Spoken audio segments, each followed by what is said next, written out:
Hello, everyone. Never did a video like this before. Not really, not really used to this, but I felt like I needed to make one because I'm just so damn excited about this new system. Never had an arcade before. Uh, I do have I believe the SNK Neo Geo Arcade Stick Pro. As you can see, that thing's nice. I really enjoy it. I think it does a good job for what it does, and what it offers to people. One of the things, I'm gonna turn this on real quick. One sec. All right. So one of the things about this system that I think makes it very special is the fact that it's Neo Geo. I don't know about you guys, but as a kid, I didn't know anything about Neo Geo. Growing up in the dirty South, there really wasn't anyone I knew, and there definitely wasn't any easy access to, say, a Neo Geo AES, the Advanced Entertainment System. And mainly because they were ridiculously expensive. I think YouTube videos that people that I follow, they've said that basically, I believe the retail price when the Neo Geo AES came out back in like 1990, they said it was something like $649.99 or something, which with inflation to 2020 is like over $1,200. So yeah, it was pretty hefty back then, and there was no way you were going to convince your mom or dad or anyone to buy that for you. Here we go. So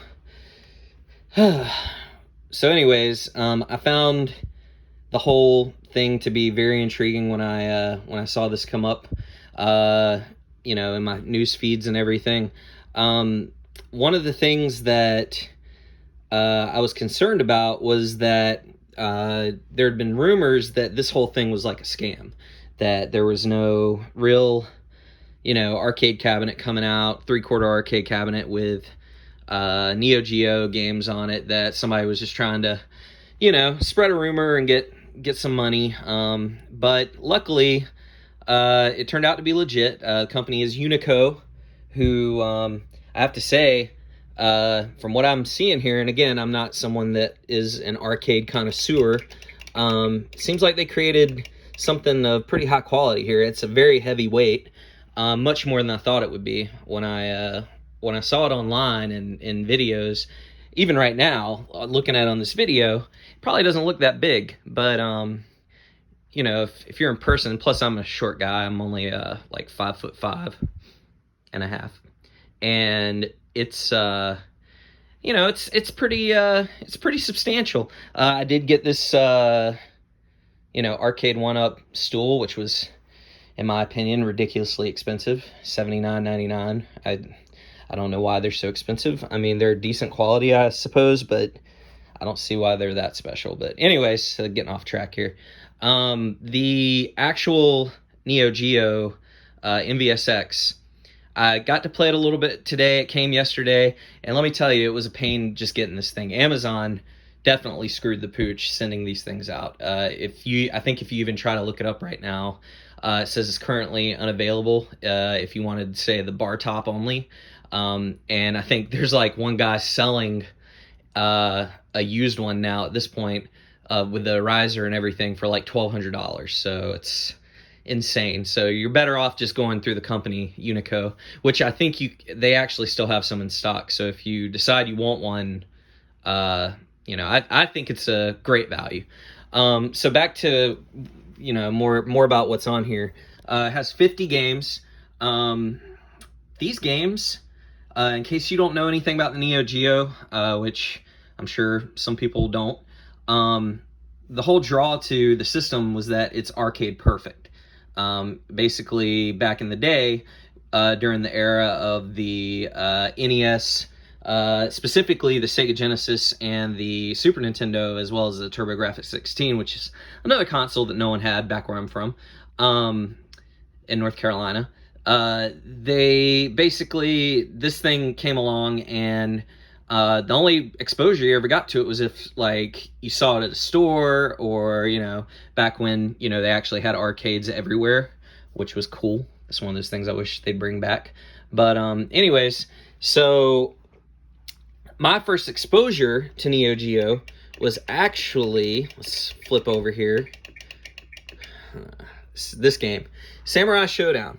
So I'll actually, you know, start this one just to give you a look at how it is. Really quick emulation, it seems like, for getting the load time to start. I know, let's see, here's the sound. Sound is not crazy, but if you're sitting right here in front of it, it's plenty loud. So I have no complaints there at all. In fact, I usually turn it down a little bit because I don't need it to be on max. Some of the advantages of this game, of this system, is that you're looking at the, here, I'm gonna turn it down a little bit more because I don't know how the sound's gonna translate here. But basically, as it says, it's the MVS-X. So MVS standing for multi-video system. This was the arcade version of the game, which was originally introduced, you know, back in Japan. And the AES was the consoleized version, having the same components and everything with slight differences, but you were pretty much getting the same experience. Problem with the AES is that you were limited to usually 4 credits. So whereas with the MVS, which I believe is what I have it on right now, I think all you have to do is hit select game, and there you go. So you can add as many credits as you want. It's awesome. Anyways, you could do that, and then I believe you just hit start with the left player here. One of the things that I find is very underrated, and super cool now that I've gotten into Neo Geo a lot more and I understand the history of the company and whatnot, is I appreciate what it's doing right now, where it's giving you kind of a demo of the buttons, which, you know, a lot of games don't do that. And I think for fighting games like this one, where, you know, you need to be technical and you need to kind of understand, because let me tell you, these Neo Geo games are rock hard. Like, they will knock you on your ass easily. Even if you have it on using the AES mode on the lowest difficulty, it's still not easy. I know when I played Street Fighter, let's see, hold on. I used to use her all the time because I like that she could do that super, I guess the time ran out. She could do that super fast sword poke move. But anyways, yeah, like, I remember playing Street Fighter, which is what most people played when, you know, we were younger. And I remember that being, hold on, I'm gonna try to, oh, is there a way to pause this thing? Oh, oops, I just entered a new challenger. Anyways, back when Street Fighter came out, it was way harder. It was way easier. You could actually sail through the first 5 to 6 stages just throwing out Hadoukens. I mean, it was that easy. You didn't have to really try too hard against the computer. At least in my experience, I found it to be very simple. This game and what seems like all the Neo Geo games, it was crazy hard. Like, let me see if I can do that move. I think if you just tap this a bunch of times, is it this one or it might be this one? There you go. Yeah, she does that craziness. It kind of reminds me of Chun-Li doing her kicks. Oh man, it's so cool. Anyways, yeah, back in the day, this was, oh, check this out. You hit options. You can do save states, which is excellent these days. I'm glad that they included that. They also allow you to remap your buttons, which I think a lot of people will find very valuable. You can choose your scale and your what kind of, you know, sort of like what kind of resolution you want, what kind of filter you want on your screen, which I'm just going to stick with pixel scaling because it seems like all the other ones are kind of a little too much. Like the I actually like scan lines, but they're, for some reason, they just seem a little too artificial, and they don't look as natural as, you know, what I remember. So I'm just going to keep it on pixel scaling. Violence. So you can actually turn violence on as long as you're in the MVS mode for all these games.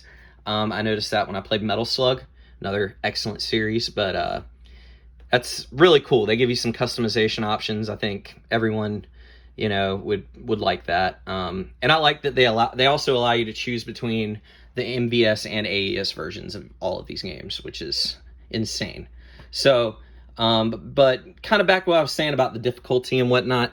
I mean, these are tough games. They require you to, you know, learn the game, learn the special moves. Samurai Showdown's completely its own type of fighter. I've never played any other fighting game like Samurai Showdown, because unlike most fighting games where you focus on combos and whatnot, Samurai Showdown is more about precision and patience when you play. So it's very interesting that they went that way with it, and you get 6 games.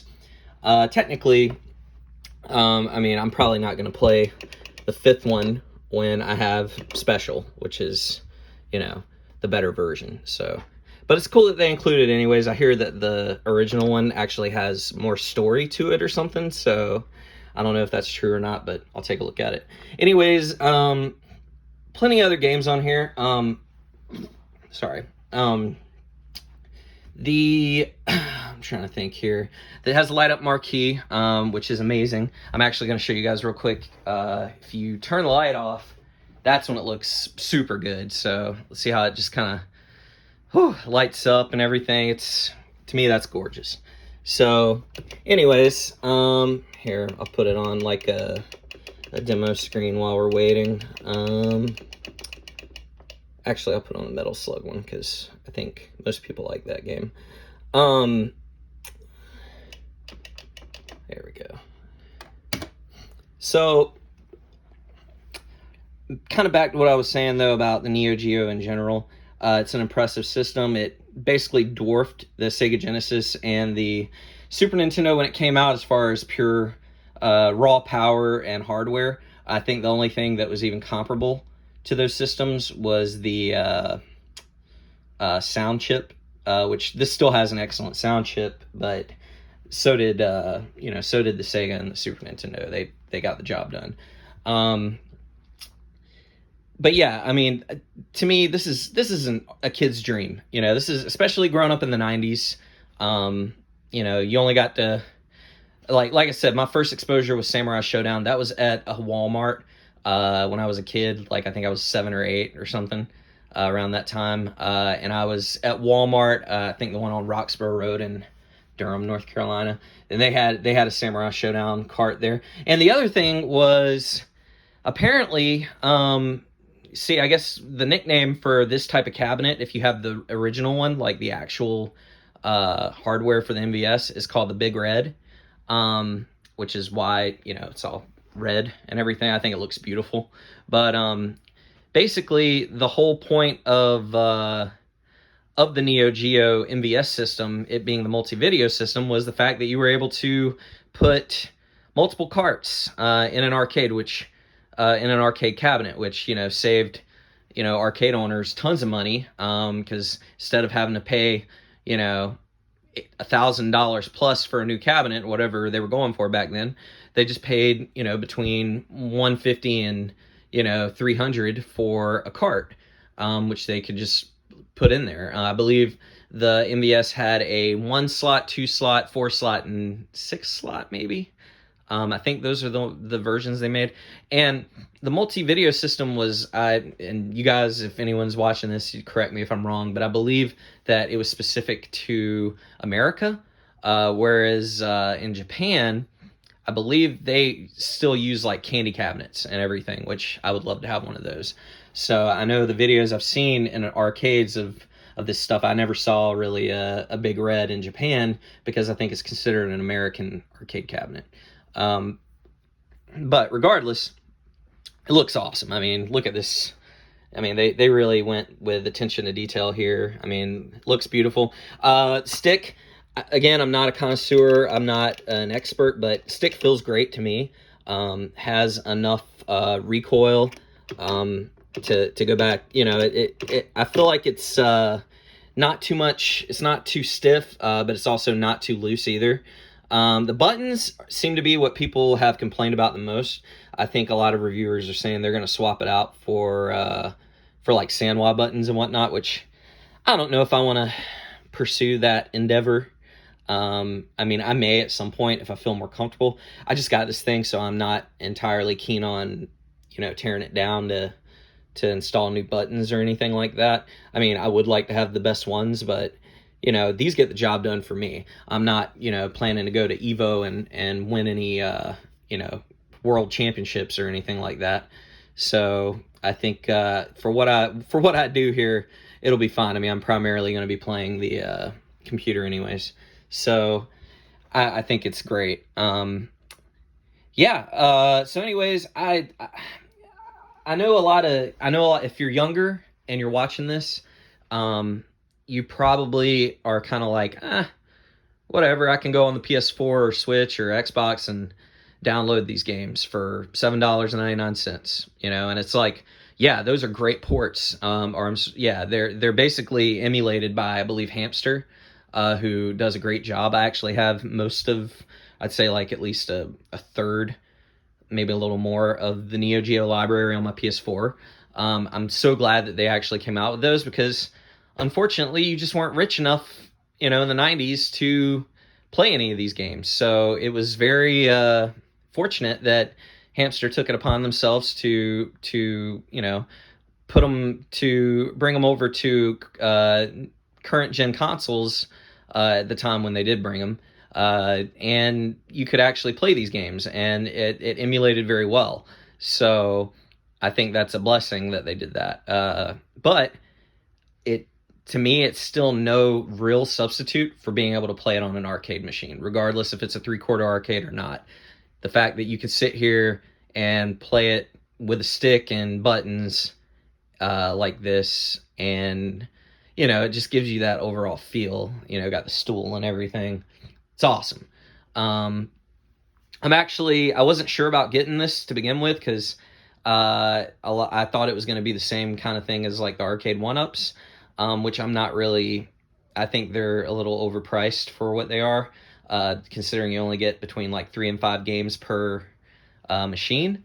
But the fact that this came with 50, and just so you guys know, for those who are not informed on this, the legit carts, the original hardware for Neo Geo, those games, especially if you're playing on AES, like if you collect for the AES or whatnot, you're paying upwards to anywhere between 200 and beyond. Like there's no ceiling. Like I believe I looked the other day and saw that Kazuna Encounter game or whatever. I saw it on eBay. Which we know eBay is kind of ridiculous sometimes, but the fact is I consistently saw it for thousands of dollars. So the fact that, one cart is that much. I also know this one that's up here, Garu, Mark of the Wolves, which is included in this collection. So I think it's considered the best fighter on the whole console or system. That goes for thousands of dollars. So the fact that you're able to get 50 games where, the average price is no less than $150, $200 if you had the real hardware. It's an unbelievable value. It really is. I mean, like I said, granted, you can get the emulations for it on Hamster for $7.99 or on your PS4 or Switch or Xbox, but it says something about the quality of these games and just the overall enjoyment that I had with them. There's really nothing like these games. I think a lot of the new games we have today pay tribute to some of these games, specifically Metal Slug. Metal Slug, I can tell you, I know that they put out a game called like Mercenary Kings, just like Metal Slug, because it does everything that you'd want a side-scrolling run and gun to do. I mean, you could say that Metal Slug took inspiration from Contra, which is what a lot of people say, and I think that's probably accurate, but I mean, Contra never looked this good to me, so I don't know, and it definitely wasn't this violent and animated, so just goes to show you what the hardware was capable of at the time. But anyways, I'm gonna turn this back on. I just wanted to kind of give everyone who was even remotely interested in this a little look at what this is. I think those guys at Unico did a great job. I think the emulation from the games I've played so far is very well done. The screen looks great. The buttons feel fine to me. The stick feels good, really good, I think. And yeah, a lot of people complain about the aesthetics of not having real coin slots and whatnot. I mean, let's be real here. Like I said, back in the 90s when arcades were on their like second boom, you know, people were paying over $1,000 for an arcade cabinet, you know, and in order for them to put something like this out for only $500 with all the games that are on it, you know, you can't expect them to create something that's, you know, 100% an arcade machine. That's why these are 3/4 arcade machines. And I mean, whereas the nostalgia of putting a quarter in and kind of using it as like a piggy bank or something is really neat, and I actually like that. It's not something I need, so it's definitely not a deal breaker or anything. But I think, I mean, it looks amazing, like the riser and the base and whatnot. It just, the color pops. My wife was even telling me that she's like, wow, I didn't think the red would look that good. Like, yeah, they did an outstanding job with the color. It just looks gorgeous. So anyways, I hope you guys liked the video. Like I said, I've never done one of these before. Hopefully I didn't annoy you guys too much with my voice. I'm really thankful for this. I may in the future get another arcade machine. The one arcade one-up that just came out, I think it's X-Men versus Street Fighter, and it has Mutant Apocalypse, Children of the Atom, and Marvel vs. Capcom 1 included. I think that's a great value, and from what I've seen, people have said that the quality is actually a step up from the normal arcade one-ups. So given all that, I may wind up getting that eventually, but can't really find it right now. It seems to be sold out everywhere, and the people that are selling it want, you know, way more than I'm willing to pay. So anyways, hope you guys enjoyed this.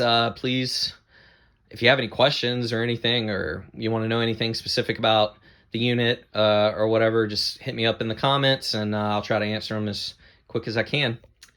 Take it easy.